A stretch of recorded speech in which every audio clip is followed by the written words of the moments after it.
Hey, everybody, welcome back to this live episode of Think Mindset with Randy Denha, esteemed estate attorney, and myself. And we are excited to talk to Lindsey Walenga, who is the CEO of Siren, a strategic communications firm.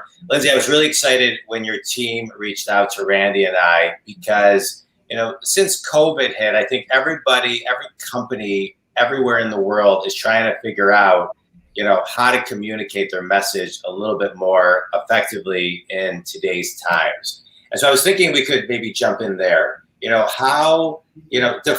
Actually, let's rewind that even a little bit more. You're a strategic communications firm. Define strategic and define communication in today's day. Yeah, definitely. Well, communication for business is what it is between two people, just on a grander scale. So communicating is an act of connecting a company to an audience, a person to another person, me to you. That's what communication is. Doing it strategically means that you're doing it intentionally and not just flying by the seat of your pants. Mm-hmm. Yeah, I like what you're talking. That could be obviously, that's with engagement. And then other times without engagement, right? So somebody could be communicating, thoughtfully and provoking emotion, right? Through somebody like you, or trying to do it on their own. I guess my question to add on to Jonathan is sometimes we get lost. Strategic, services, intentional, public relations. I mean, these are terms that sometimes are relegated only to New York City, LA, Chicago. Right? So talk to us, Midwestern folks, about how you add value to those businesses that really want to go, a couple steps higher than where they are today. Yeah. Sure. Well, you made a good point, Randall, in that there are companies like mine that do this, but then there are people that do it themselves. And often when a company starts up, they have to for a while because you can't afford to, or it's not right to prioritize, a relationship outsourcing that to someone like us in the very beginning. A founder typically does it for quite a while. And so whether or not you have a partner doing it with you for you, you are communicating. Just whether you're doing it strategically or not is the question. So the value that we add is when it gets to the point where the founder just doesn't have a handle on it anymore, can't get out in front of things on their own. The business is leveling up in a bunch of different areas, and it's now time to bring on a team that is an expert in that. It's similar to so many other business functions, like with human resources, with recruiting, with, your legal needs or whatever. Doing it yourself only makes sense to a certain point. And then it kind of gets out of your wheelhouse and away from you. And we can take you to the next level in creating that strategy to define who your audiences are and what the message is that you are trying to convey to them, which is important to do at any time, but especially when we're all operating in such a kind of challenging and stressful environment. John, take it from here. I know where you're going with this one. Yeah, so a couple questions. I'm a big fan of, I go to a holistic doctor, and this morning he's this brilliant guy, and he was saying to me earlier today, I've accelerated and grown through mentorship. And I said, I have as well. And that just leads me to a thought of it's really important to surround yourself with mentors. Some of them sometimes are free, some of them are not. It's really important to invest in yourself. So yes, it's okay sometimes to do it yourself, but I want to talk about the power of one word versus another word. Mm-hmm. Meaning when you're talking high level strategy, because I just want people who are listening right now to open up their ears to a higher level of consciousness as we talk about this. Because you could have a campaign like Nike, Just Do It, which is really simple and has strategic direction to it. But if those words were just a little bit different, it may not have the impact. And so there's do it yourself, but then there is investing to have somebody else at the table so you can have the minds in place to actually accelerate and scale your business faster. Yes. So I want to talk about the nuances of doing this, because when you talk about messaging to me is so important right now. And I think Randy could agree with me, see so many companies messaging the wrong way. And sometimes it's just this much wrong, right? That was not grammatically correct, but it's just off this much. And I think to myself, God, if they just had somebody in there to get it right the first time or in the rebrand, it would be so much more effective. So talk to the do-it-yourselfers that frankly should not be doing it themselves. Well, so I don't want to discourage people and get them really anxious about using exactly the right word every single time, because I think sometimes when we overthink things, we paralyze ourselves, and that prevents us from moving forward altogether. So with that said, I just want to comment on that too. But I think it was Winston Churchill that said, if I had more time, I'd write a shorter speech. You know, to get things simple, you also need strategic minds, right? Simple is hard. Correct. Simple. That's my point. Simple is very, very hard. And so when you have, CEOs and VPs of this and VPs of this who aren't strategic, can't zoom out and strategically think, that's what I'm talking about. Yeah, and that does happen a lot with CEOs and the C-suite of an organization that's more than like a handful of people. I mean, frankly, it can even happen to a founder that's really in the beginning stages. You're so close to the thing that you're afraid that if you don't say all the things, you're not going to say the right thing. Right. And you don't need to say all the things all the time. What you need to say is the right thing to the right person at the right time. So developing the strategy means first figuring out who the right person is, who the right people are, and then what they need to hear from you in order to build trust. And that's the building blocks of the message. Then choosing the words is a creative process. At my company, we like to say we put feelings into words. I mean, that really is the essence of everything that we do. Even at a business level, feelings are what connect a brand to its customers, one person to another. But getting the audience right and figuring out who you're trying to talk to is the most important first part. And sometimes a CEO can get caught up in trying to say all the things to all the people all the time. And that ends up watering down your message. Yeah, and similar to to what you both described. I mean, Nike, obviously it's eponymous, right? Just do it. We know it's Nike. We have, for example, local Sam Bernstein. All you need to do is on a billboard, 1-800-CALL and his picture, and we know it's Sam, right? But there are other, commercials. I'm just thinking, that were never so clear, but yet we understand them today, like Geico. That commercial with a gecko, and I swear to you, at times I didn't know what they were selling. If I knew it was Geico insurance, I wouldn't know what they were selling. But ultimately, we know they're in the insurance business, and the idea is we'll insure anything, right? So take me through the creative process, kind of at a high level, how you would sort of like when Jonathan said you could be off by this much, not suggesting Geico was off, but they took me from being a bit foggy to now clarity. Mm-hmm. How did that happen? Yeah. So, figuring out your audience is the most important first step. I will say a lot of what we do doesn't necessarily focus on ad campaigns as much as it does on communicating information, which I think a lot of people, company leaders, will resonate with during this time period, particularly because with budgets being slashed and finances not necessarily being able to be relied on, ad dollars might not be at the top of the priority list as far as budgeting and spending goes, but communicating information to the people that need it is always necessary to maintain your reputation, especially in times like this. So that said, the creative process, whether it's an ad campaign or message development for an announcement about, say, an expansion or a closure of a location, it always begins with identifying your audience and what matters to them, what they need to. So you can think about what they need to hear from you in order to connect with that message. Mm-hmm. Yeah. So, athletes might, when they would connect with the Just Do It message, sure. But when you're communicating information, it's a little different of a process. Sure. The creative element. Yeah.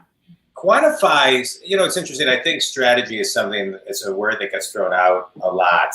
Hey, let's sit around and strategize. And when you're in a really amazing strategy session, I've been in great strategy sessions with minds like yours, where watching the creative process unfold is really just an unbelievable thing. And so can you quantify strategy? Well, I can quantify it is an interesting question, but I can qualitatively describe it. Yeah. So we have a process for it. It's very clear. So the first thing that we do with communication strategy is defining the brand narrative. That might be at an organizational level. So if we're talking about brand messaging for the company as a whole, or it might be on a campaign level if it's about one specific thing that's happening.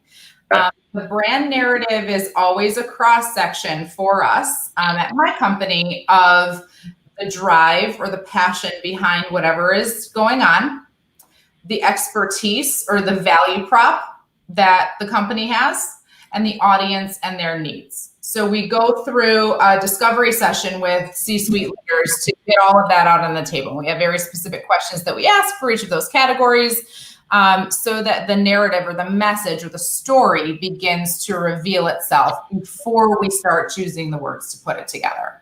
Once we have all that revealed, then we put the words together. We create a brand narrative, messaging document, audiences defined, and then we figure out how to reach them. The how, as in like, are we doing a press release or an ad campaign, or, is this 30 days of social media?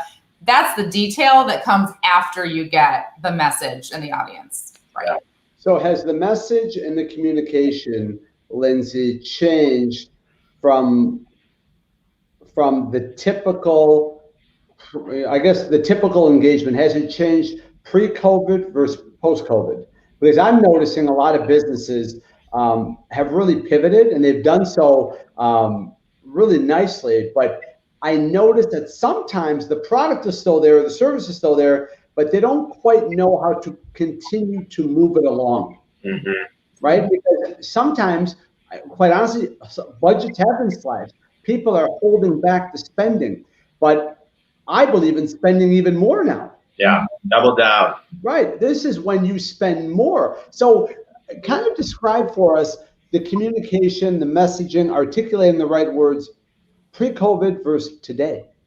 Well, I mean, the main difference for what is going on now, the main difference for this era or this phase versus before March is that everyone's anxiety is super high.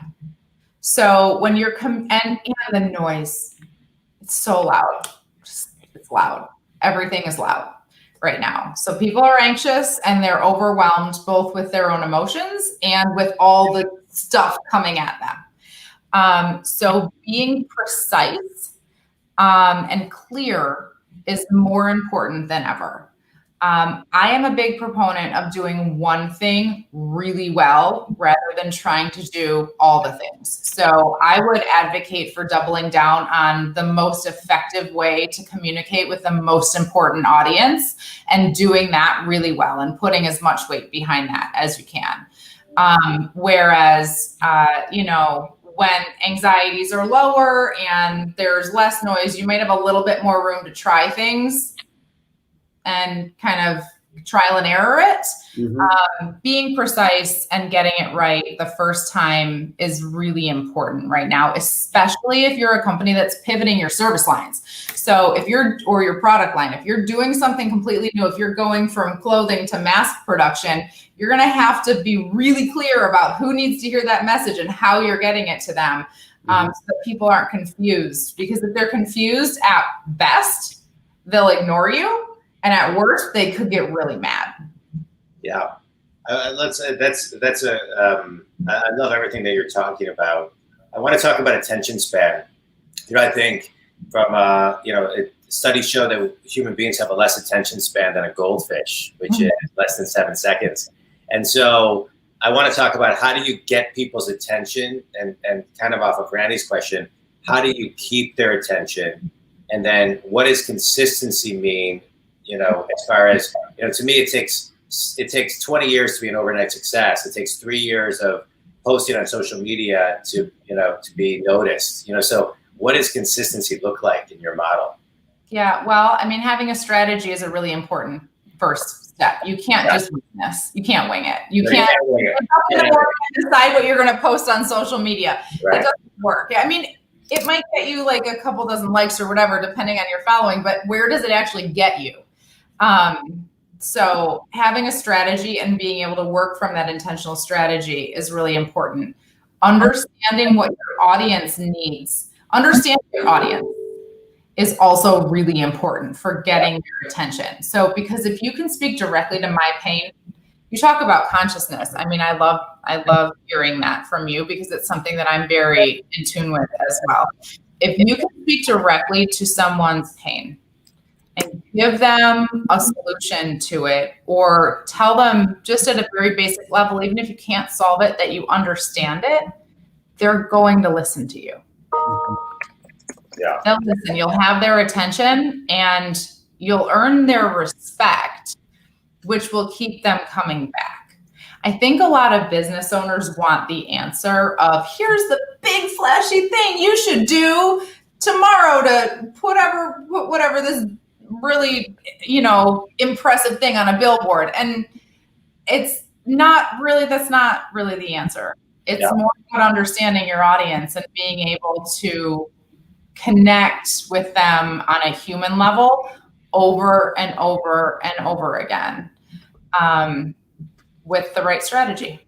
So once that strategy is figured and you and the business owners have aligned, how do you measure it? Both quantitatively and qualitatively? How is that? Is there a certain gauge? Are there certain metrics we're looking at besides, key performance indicators? Is there something that really stands out more so than others to say, yes, this is working?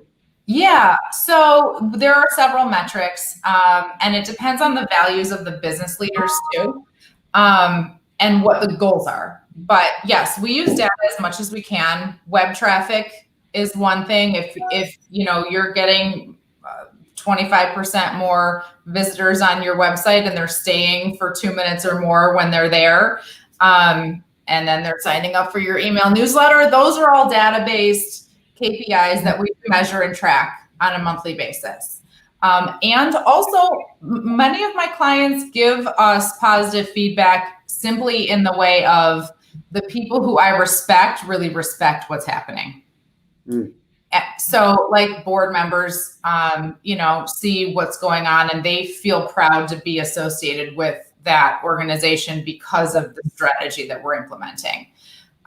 It also shows up in things like team morale, which is not necessarily something that people might think of, but if you're communicating effectively with the right people, then your team should feel proud to work for you. And if you're operating as the kind of leader that has integrity and can communicate clearly, chances are, hopefully, you're also communicating clearly with your team. So those are some softer ways of looking at, is this communication strategy authentic and effective?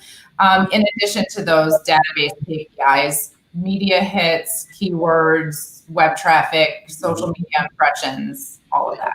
That's great. So that's great. I have a question for you. Randy is an attorney. He's an estate attorney. He's a brilliant attorney, and everybody he does business all over the country, and he's very well known, and everybody needs an attorney like Randy, right? But not everybody knows or that they need a business coach or a strategic firm, right? Like they wake up, they say, well, I need an attorney, I need an accountant, and I need, and a business coach and a strategic firm. It's like, and so how do you get your message into the minds of companies who wake up and say, you know what, like what got us here isn't going to get us there. The same level of consciousness that got us here isn't going to get us where we need to go. And if we thought that once COVID hit, it sure isn't going to. How do they wake up and be like, I need a strategic company today. Well, you wake up and realize that you need a communication strategy when all the stuff you want to do can't happen because people are confused and, your reputation is struggling and you're not it's kind of chaos. Yeah. They don't always know that the communication strategy is the solution. Right.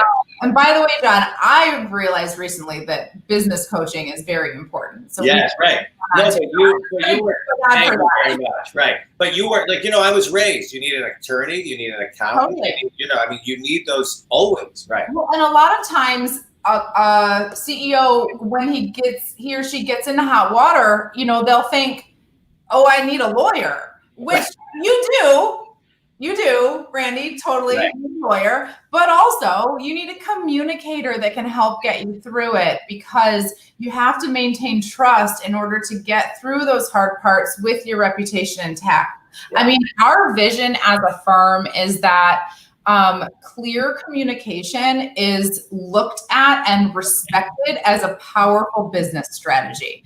That is what I want to see happen. Oftentimes what is still happening is that public relations is getting put into a box of the media and shoved down the organizational chart to, a public relations manager or outsourced to a publicist, and they just want someone else to deal with that, when really communication strategy needs to be at the C-suite table in order to have your business grow effectively the way that you want it to. You have to be able to understand people's needs and communicate with them clearly and effectively. Yeah. I'm on a mission to change that. It's a slow process. Yeah. Hey. Sometimes, despite the best efforts that many, business owners put forward, many of them need media coaching. Yes. So is this something that your organization provides? Oh, yes. I love doing your message could get lost if, ownership is out there saying something, a little bit more diluted or watered down. Or completely off topic, right? Yeah. Mm-hmm.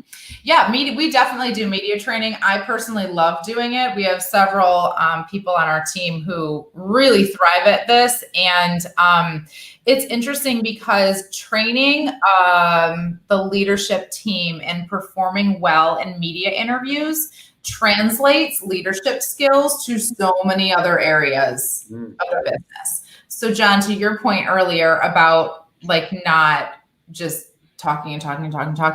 If you're going to do well in a media interview, you got to learn how to zip. Yeah. And that's hard.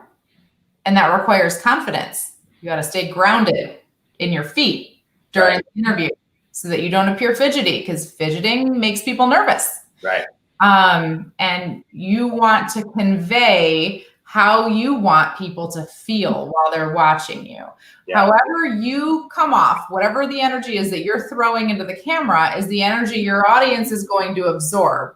And your presence on camera is as effective in maintaining and growing your reputation as the words that you're actually saying. And those two components are really important, getting the leadership on the same page about what you're saying, and then helping them be successful in conveying that information, even if they never show up on camera. Even if it ends up that the way you're communicating is in a team meeting. I use the skills that I learned in media training in almost every public conversation that I have. That's great. I when I do keynotes, and I haven't been doing keynotes since COVID, but one of the things I do is I kind of take people through a quiz where it says, the power of physiology, words, or tone. What percentage are, people, how are they picking it up? What's the energy they're picking it up on? And how do they rank in order of importance? And everybody gets it wrong, because words only equate for 7%, tone's 38, and physiology is 55. Yeah. So just to back up your point, 93% is just the way we conduct ourselves and our tone, and then it's the words. And yeah. That's a proven study. Yeah. Well, because if your physiology, if your energy is off, people aren't even going to hear you. Yeah. They're not even going to hear you. They're just going to focus on whatever strange thing it is that you're doing or whatever awful way you're making them feel. and they won't be able to hear the words that you're saying. So that's why it's really important to have a leadership team that is trained in being able to project calm confidence, especially under pressure. Yeah, well said. Yeah, and I think it goes back to, a silver rule of thumb or guideline for me is I like to do business with people I like. Oh, right. Yeah. Right? Because I don't care how smart you are, how physiologically in tune you are. If I don't like you, I'm not going to do business with you. Yeah. Yeah. And I don't have registers, John, on your qualitative list, but likability is a big factor. Yeah. Especially in the world of law. Yeah, I mean, and studies show also you're judged by the first 7 seconds, whether it's fair or unfair, by the time you walk into a room. And so, the training, Lindsey, that you're doing for people, it's priceless. I would quantify it at hundreds of thousands, if not millions of dollars. Oh, maybe I should raise my rates. Well, because the amount of business that you can lose by not understanding some of the fundamental basic things that people don't think they need training on and do are really, really important. My question to you is, when somebody is in a crisis mode, right? So just getting back to kind of mindset for a second, how do they get back to center and into alignment, right? So they're leading people. You're talking about C-suite activities. They're leading people. They're at a board meeting. They lose themselves. How do they get back to center in the moment when they don't have a Lindsey or a Randy or somebody telling them like, hey, like here, like pause time? What do they do? Yeah, I mean, stop talking is an important first thing to do. Yeah. Breathing is also really important. As a leader, you should know how to center yourself back in your body. That's a really important skill to learn. It's a skill. It's not, something that we're born with. I think some of us are more inclined to do things like yoga or whatever, but you don't have to be that kind of person to know how to do this. To regain command of whatever is happening, pause, breathe, and then take the next first step. So that might be telling everyone to pause and just take a break and let everybody come back. Like if you're in a conversation and everything is getting away from you, but pausing is never a bad choice. Even if you're up at a podium in front of a press conference and you've got CNN and Fox News with microphones in your face, it might feel like you're going to die if you stop talking for a few seconds, but you'll actually grab people's attention a lot more effectively that way. Yeah. Well, in everything we read, there's a comma, which, people are used to kind of reading and pausing that way. Yeah. Yeah, John, there's a lot of 1-2 punches at the bottom. I love what's screening. Let me tell you, Lindsey, we've never had so much activity at the bottom of the screen.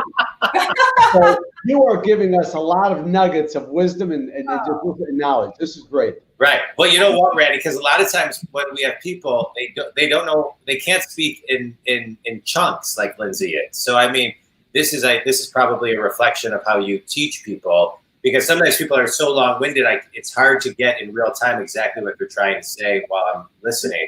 But you've done a great job. I feel like I got media training today. Oh, right? Yeah. With pause. Yeah. I've had a lot of practice with it. Lindsey, let's do a quick speed round. Favorite book and why? Dare to Lead by Brené Brown. Nobody like her. Her TED Talks are unbelievable. All of her books are great. I mean, in the arena, I think they're must reads for everybody. Yeah. Definitely. Okay. Brave leadership. Yeah. Remote work or physical office? Oh, in person all day. Mm-hmm. Yeah. I'm not a Zoom kind of girl. I don't know. I can handle it, but when I can feel someone's energy, it's just so much better. Can you feel our energy through this stream? You guys are pretty powerful. So yeah, I feel you coming through. That doesn't happen for everybody. I do. That's because we're using StreamYard, not Zoom. Right. That's right. And that is not a sponsorship plug. That is that is not. Hey, Lindsey, tell everybody who your ideal clients are and how they can get a hold of you. Yes, thank you. So Siren works primarily with professional service firms nonprofits, higher education institutions, and ecosystem builders, how we like to refer to them. They will know who they are when they hear that. It's the economic development organizations and the entrepreneurial minded folks that are like doing everything they can to build opportunity in a community. They can find us at siren-pr.com. And please don't hesitate if you're frustrated with, not having a strategy and just trying to wing it, or your team isn't really specializing in this. We're happy to help. Great. Lindsey, I loved it. Like I said earlier, this was like a master's class of strategic communications, and I appreciate everything that you shared.